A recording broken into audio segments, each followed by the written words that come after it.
کچھ لوگ شیخ اعتراض کرتے ہیں قبر کے عذاب پہ. وہ کہتے ہیں پہلی تو بات یہ قرآن سے کہیں ثابت نہیں ہے. دوسرا یہ کہ وہ جو سوال وہ کہتے ہیں کہ آپ لوگوں نے خود نکالے ہوئے ہیں جو سوالات, اس کا بھی قرآن میں کہیں تذکرہ نہیں ہے. عمومی طور پہ وہ لوگ یہی امپریشن لیتے ہیں جی کہ بس ہم مریں گے, اس کے بعد بس قیامت والے دن ہی اٹھائے جائیں گے. اور دلیل وہ اس کی دیتے ہیں کہ دیکھیں قرآن میں الفاظ ہیں کہ جب انہیں اٹھایا جائے گا ایک دم سے تو وہ کہیں گے ہمیں کس چیز نے ہماری نیند سے بیدار کر دیا. اس کا مطلب کہ پیچھے کچھ بھی نہیں ہو رہا تھا.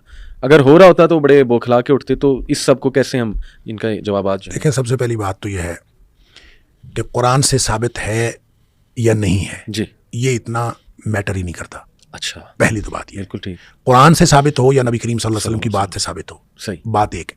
بالکل ٹھیک. دونوں میں کوئی فرق نہیں. صحیح, یہ فرق ہم نے بنائے ہوئے. دیکھیں قرآن جو کہتے ہیں قرآن سے فائدہ, قرآن سے ثابت ہوا, ان سے یہ پوچھیں قرآن کس پہ نازل ہوا تھا, قرآن کہاں آیا تھا؟ کوئی بنی بنائی کتاب مجھے یا آپ کو مل گئی تھی؟ صحیح. قرآن نبی کریم صلی اللہ علیہ وسلم کے قلب اطہر پہ نازل ہوا ہے. صحیح. اور نبی کریم صلی اللہ علیہ وسلم کے دل پہ قرآن کہتا ہے خود نازل به الروح الامین علی قلبک لتکون من المنذرین. اے حبیب صلی اللہ علیہ وسلم ہم نے آپ کے دل پر نازل کیا. اچھا, اب آپ یہ بتائیں کہ دل کی بات کسی کو دوسرے کو کیسے پتا چلتا ہے؟ بالکل, میرے دل میں کیا ہے آپ کو کیسے پتا چلے گا؟ یا میں بول لوں گا, بالکل, یا میں کچھ کروں گا, صحیح, کوئی ایسا میں جیسچر دوں گا تو آپ کو پتا چلے گا میرے دل میں کیا ہے. تو نبی کریم صلی اللہ علیہ وسلم جب بولتے ہیں تو وہ قرآن نہیں ہوتا, وہ حدیث ہوتی ہے. سبحان اللہ. نبی پاک صلی اللہ علیہ وسلم جب بولتے ہیں ما صدر عن النبی من قول او فعل او تقریر, آپ بول لیں تو حدیث ہوتی ہے, آپ کچھ کریں تو حدیث ہوتی ہے, اور آپ کسی کا عمل برقرار رکھیں تو وہ بھی حدیث ہوتی ہے. صحیح. اچھا, اب نبی پاک صلی اللہ علیہ وسلم بولیں تو حدیث ہوتی ہے, قرآن بتانا ہے آپ نے تو قرآن حدیث نے بتایا ہے. بالکل بالکل صحیح. نبی پاک صلی اللہ علیہ وسلم کی حدیث سے قرآن ثابت ہوا ہے. لہٰذا جن کو یہ پرابلم ہے نا کہ ہم قرآن کی بات مانیں گے حدیث کی بات نہیں مانیں گے, ان کے لیے یہ ہے کہ قرآن خود ثابت ہوا ہے حدیث سے. نبی پاک صلی اللہ علیہ وسلم نے فرمایا کہ یہ قرآن ہے. تو یہ آپ دیکھیں ترتیب نزولی میں جو پہلی آیت تھی وہ 30ویں پارے میں چلی گئی. کس نے بتایا کہ یہ یہاں آئے گا, یہ یہاں آئے گا, یہ یہاں, یہ نبی پاک صلی اللہ علیہ وسلم نے بتایا. یہ ترتیب نبی کریم صلی اللہ علیہ وسلم نے. لہٰذا حدیث سے قرآن ثابت ہوتا ہے, ایک بات.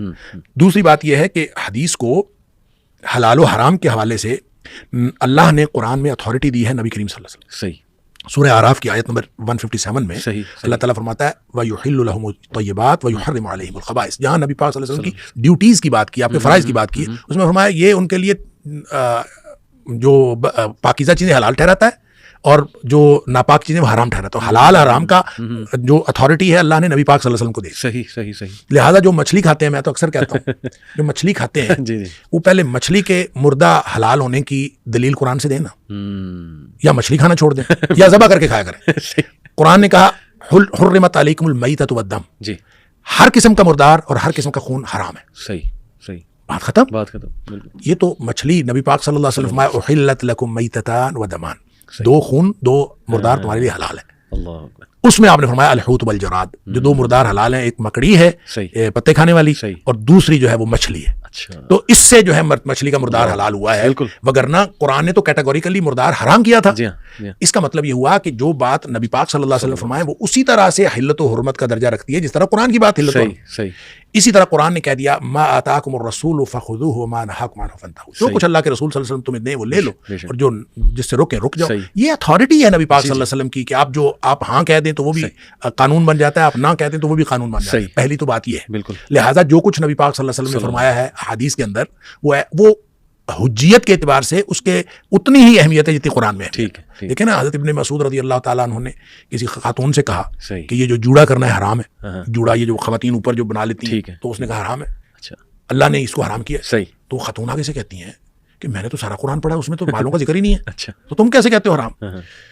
ابن عبداللہ بن مسعود رضی اللہ تعالیٰ عنہ نے فرمایا کہ یہ بتائیں کہ قرآن میں آپ نے یہ نہیں پڑھا ما آتاکم الرسول فخذوہ وما نہاکم عنہ فانتہوا, جو اللہ کے رسول صلی اللہ علیہ وسلم دیں وہ لے لو اور جس سے منع کرے اس رک جاؤ. وہ کہتی ہیں ہاں یہ تو پڑھا ہے. تو انہوں نے فرمایا کہ یہی تو نبی پاک صلی اللہ علیہ وسلم نے منع کیا ہے. جب نبی پاک صلی اللہ علیہ وسلم نے منع کیا تو ایسے ہی ہے جیسے قرآن نے منع کیا.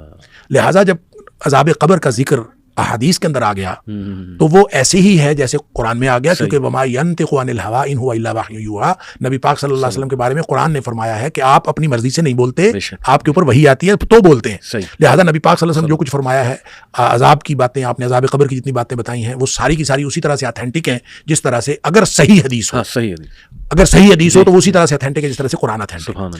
دوسری بات یہ ہے کہ قرآن کے اندر کم از کم 4 مقامات پر ایسے اللہ کریم نے ایسی آیات ہیں کہ جس میں واضح طور پر عذاب قبر کا تذکرہ ہے.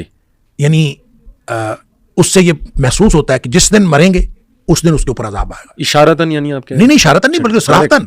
مثلاً قوم فرعون کے بارے میں، آل فرعون کے بارے میں فرمایا کہ صبح و شام وہ آگ پر پیش کیے جاتے ہیں. بالکل صبح و شام وہ آگ پر پیش کیے جاتے ہیں، اور جب قیامت والا دن ہوگا تو ان کو لیے بڑے عذاب کی طرف جائیں گے.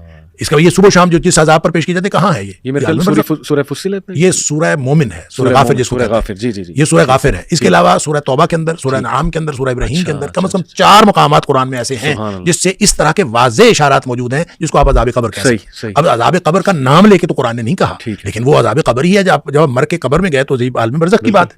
اچھا، اسی طرح جیسے سورہ انعام کے اندر غالباً ہے کہ ان کو جب فرشتے جو ہیں آگے سے بازو پھیلائے ان کو وصول کرتے ہیں اور ان کو کہتے ہیں اخرجوا انفسکم. یہ وہی بات ہے، وہی الفاظ ہیں جو حدیث میں آ رہے ہیں کہ اخرجی، باہر نکلو. تو یہاں اخرجوا انفسکم، اپنی جانوں کو باہر نکالو.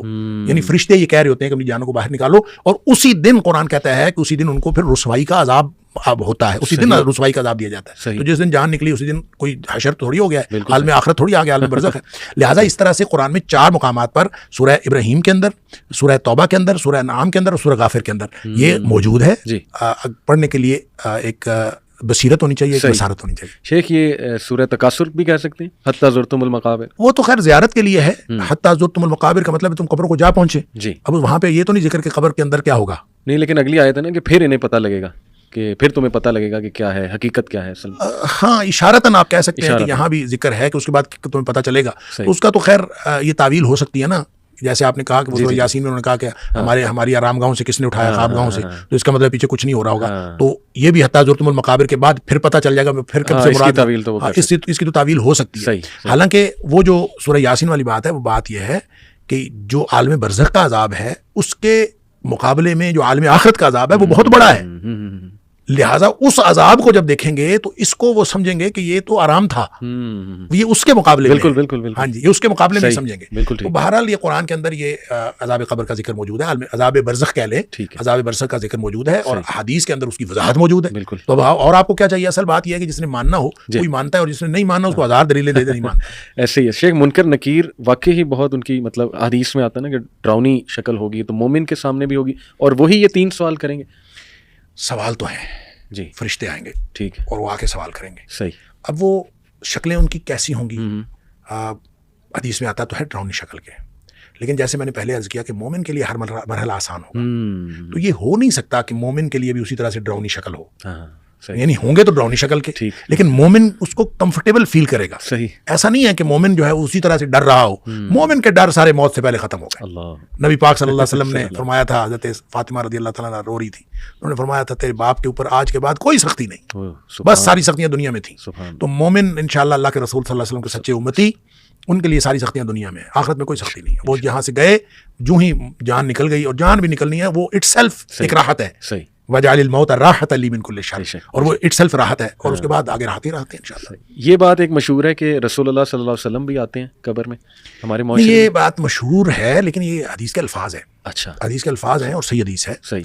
اس کی انٹرپریٹیشن میں آپ اس کو کہہ سکتے ہیں کہ قبر میں تشریف لاتے ہیں تو یہ تو اس کا تو کوئی ذکر نہیں ہے. ٹھیک. البتہ یہ ہے کہ وہ جو قبر کے سوالات ہیں ان سوالوں میں ایک سوال ہے کہ اس شخص کے بارے میں تیرا کیا خیال ہے. ایک تو سوال یہ ہے نا من نبیو. ٹھیک ٹھیک. ایک حدیث میں یا متعدد حدیث میں اس سوال کو، من نبیو کا جو سوال ہے، اس سوال کو اس طرح بیان کیا گیا ہے، اس شخص یعنی محمد کریم صلی اللہ علیہ وسلم کے بارے میں تمہارا کیا خیال ہے. صحیح. وہ جو اس شخص ہے نا، حاضر رجل، ما تقول لحاضر رجل، اس شخص کے بارے میں تو کیا کہتا ہے. ٹھیک. وہ جو شخص ہیں نبی پاک صلی اللہ علیہ وسلم ہے. تو نبی پاک صلی اللہ علیہ وسلم اس کے بارے میں بعض لوگوں نے کہا کہ نبی کریم صلی اللہ علیہ وسلم خود تشریف لائیں گے. صحیح. ٹھیک ہے. لہٰذا پوچھا جائے گا اس شخص کے بارے میں آپ کیا کہتے ہیں. صحیح. کچھ نے کہا کہ نہیں، نبی کریم صلی اللہ علیہ وسلم کی آپ کی شبیہ دکھائی جائے گی، آپ کی تصویر دکھائی جائے گی، اور پوچھا جائے گا اس کو جانتے ہیں اور یہ کیسے ہیں، یہ کون ہے. تو وہ پھر جو شخص نبی کریم صلی اللہ علیہ وسلم کی سنت پر چلا ہوگا وہ پہچان لے گا نبی پاک صلی اللہ علیہ وسلم. اور یہ پہچاننا اس بات سے نہیں پہچانا جانا کہ ہم نے کوئی تصویر نبی پاک صلی اللہ علیہ وسلم کی دیکھی ہوئی. یہ سارے سوالات کے جوابات ہیں ایمانی بصیرت پر. اب دیکھیں نا، اتنے آسان سوال ہے. من ربک، من نبیک، ما دینک. کوئی شخص رٹا لگا لے، لگا سکتا ہے نا. تو رٹا لگا لے تو وہ وہاں پہ کہے کہ میں جا کے نہیں. رٹا لگانے سے ان سوالوں کا جواب وہاں نہیں آنا. ان سوالوں کا جواب آنا ہے زندگی اگر ان سوالوں کے مطابق گزاری ہوگی تو پھر اس کا یعنی ایمانی بصیرت سے. ہم وائوا لیتے ہیں نا، یہ ایم اے کا ہم نے ایک وائوا رکھا ہوا، تو وائوے میں بعض اوقات ہم ایک کوئی دعا پوچھتے ہیں جی. اس میں دعائیں بھی ہیں یاد کرنے کی. ٹھیک ہے. تو ہم کوئی دعا پوچھتے ہیں, ہم کوشش کرتے ہیں نا کہ ایک دعا پوچھنا شروع کر دیتے ہیں تو وہ باہر جا کے بتاتا ہے کہ یہ دعا پوچھ وہ پھر یاد کرتا ہے. اچھا اگلا کینڈیڈیٹ آئے گا تو وہ یاد کر کے آئے گا. اچھا جب اسی وقت وہ یاد کر کے آتا ہے تو وہ اگلا لفظ پیچھے اور پچھلا لفظ آگے اور یوں الٹ پلٹ کر کے سنا رہا ہوتا ہے. اچھا ان کو پھر ہم کہتے ہیں کہ اس کا مطلب ابھی یاد کی ہے. تو ان کو ہم بتاتے ہیں کہ جس طرح یہ تم نے ابھی یاد کیا نہیں سنا سکے نا, اسی طرح رٹا لگا کے ان سوالوں کا جواب نہیں دیا جا سکتا. اگر کوئی شخص آپ اس سے پوچھ رہے دودھ پینے کی دعا سناؤ, وہ اس وقت یاد کرتا ہے, وہ کیسے یاد رہ سکتی ہے؟ جس شخص نے ساری زندگی دودھ پیتے ہوئے دعا پڑھی ہے تو اس کو اس سے پوچھیں آپ دعا سنا تو وہ تو فوراً سنا دے گا, اس کو مسئلہ ہی نہیں یاد کرنے کا.